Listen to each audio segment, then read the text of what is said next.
সারা দেশে পরীক্ষামূলকভাবে চালু হয়ে গেছে ব্রডব্যান্ড ইন্টারনেট। ডাক, টেলিযোগাযোগ ও আইসিটি প্রতিমন্ত্রী জানিয়েছেন, এরপর মোবাইল অপারেটরদের সংগঠন এমটবের সাথে বৈঠক করে সোমবারের মধ্যেই 4G সেবা চালু করা হবে। তবে ফেসবুক এবং টিকটক এখনই চালু হচ্ছে না। 2 ধাপে চালু হলো বিচ্ছিন্ন হওয়া এই ব্রডব্যান্ড ইন্টারনেট। মঙ্গলবার প্রথম ধাপে শুধুমাত্র জরুরি খাত সংশ্লিষ্ট জায়গাগুলোতেই দেয়া হয় ইন্টারনেট সেবা।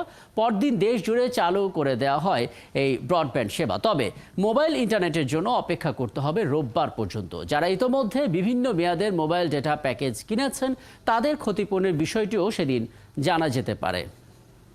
চালু তো হয়েছে, কিন্তু সামাজিক যোগাযোগ মাধ্যম আপাতত খুলছে না। এবং এই বিষয়টি নিয়ে কথা বলতে চাই, টেলিকম খাত বিশ্লেষক ও এমটবের সাবেক মহাসচিব টিএম নুরুল কবির আমাদের সঙ্গে আছেন।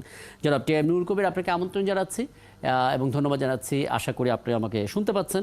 আমরা মূলত কথা বলছিলাম যে আমাদের একটা বড় অভিযোগ, ফেসবুক আমাদের কথা শুনছে না। আমাদের যে মূল্যবোধ, দেশের যে মূল্যবোধ, বাংলাদেশের যে মূল্যবোধ, সেটি আসলে ফেসবুক তোয়াক্কা করছে না, যে কারণে আপাতত ফেসবুকও খুলছে না। প্রশ্ন হচ্ছে, এই অভিযোগ তো আসলে নতুন নয়। Australia, New Zealand